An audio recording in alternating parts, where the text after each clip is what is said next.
மேலும் நவம்பர் 16 முதல் 9ஆம் வகுப்புடன் 12ஆம் வகுப்பு வரை பள்ளிகள் செயல்பட அனுமதி அளிப்பதாகவும் தமிழக அரசு தரப்பில் அறிவிப்பு வெளியிடப்பட்டிருக்கிறது.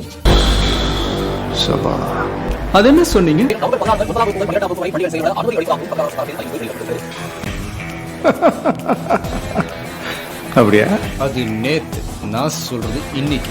அப்படியே கொஞ்சம் திரும்பி பாருங்கன்னா, தமிழகத்தில் பள்ளிகள் திறப்பு ஒத்திவைக்கப்படுவதாக தமிழக அரசு அறிவிப்பு வெளியிட்டிருக்கிறது. எல்லாம் மாறி போச்சு.